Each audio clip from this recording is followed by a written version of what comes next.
قرآن بار بار کہتا ہے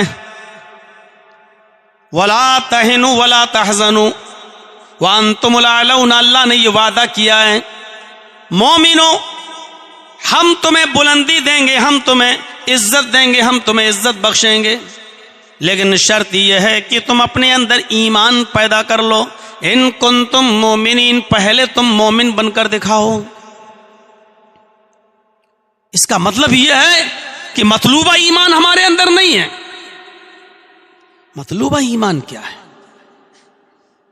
یہ چیز اگر آج آپ نے غور کر لی اور سمجھ گئے تو انشاءاللہ بہت آسانی پیدا ہو جائے گی۔ مطلوبہ ایمان کیا ہے؟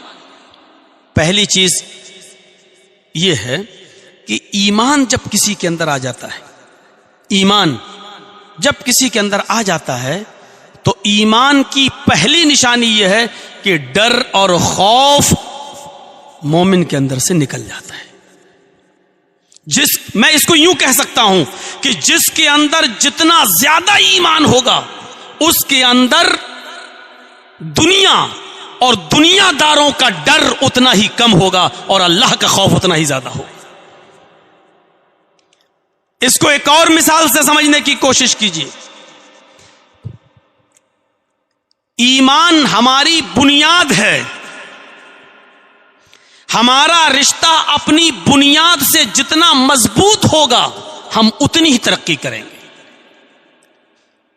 یوشک الامم ان تداع علیکم کما تداع الاکلۃ علی قصتها، ابو داؤد کتاب الملاحم کے الفاظ ہیں، ایک ایسا زمانہ تمہارے اوپر آ جائے گا کہ تم دیکھو گے کہ تمہارے اوپر ساری قومیں سے ٹوٹ پڑیں گی، تمہارے اوپر دنیا کی ساری قومیں سے ٹوٹ پڑیں گی جیسے بھوکے لوگ دسترخوان کے اوپر ٹوٹ پڑتے ہیں، جیسے بھوکے لوگ دسترخوان کے اوپر ٹوٹ پڑتے ہیں۔ قال قائل، ایک کہنے والے نے کہا وَمِن قِلَّةٍ نَحْنُ يَوْمَئِذٍ، اے اللہ کے نبی صلی اللہ علیہ وسلم کیا اس دن ہم تعداد میں کم ہوں گے؟ کیا ہماری قلت ہوگی؟ کیا ہماری تعداد زیادہ نہیں ہوگی کہ سارے لوگ ہمارے اوپر ٹوٹ پڑیں اور ہمارا مذاق اڑائیں، ہمیں ٹکڑے ٹکڑے کر دیں؟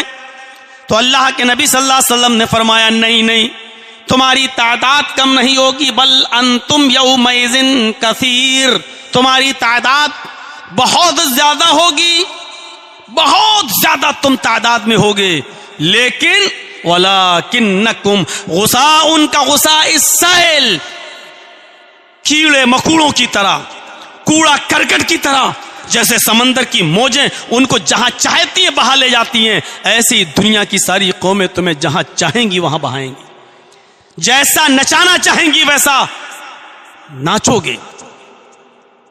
کیوں؟ کیونکہ اللہ رب العالمین تمہارے دلوں میں وہن ڈال دے گا، کافروں کے دلوں سے تمہارا رعب و دبدبہ نکال دے گا، تمہارا خوف، تمہارا دبدبہ جو ان کے دلوں میں بیٹھا ہوا وہ نکال دے گا اور تمہارے دلوں میں وہن ڈال دے گا۔ آج دیکھ لیجئے، کل تک ہمارے محلے میں کوئی بجتی ہوئی بینڈ باجے کے ساتھ بارات نہیں گزرتی تھی۔ 60-70 سال پہلے کا زمانہ دیکھ لو، لوگ کہتے تھے نہیں مسلمانوں کا محلہ ہے، ان کو گانوں سے نفرت ہے، نہیں بند کر دو، لیکن آج یہ حال ہے کہ ہماری مسجدوں میں خطبے ہو رہے ہوتے اور نمازیں ہو رہی ہوتی تب بھی نہیں رکتی ہیں۔ کیوں؟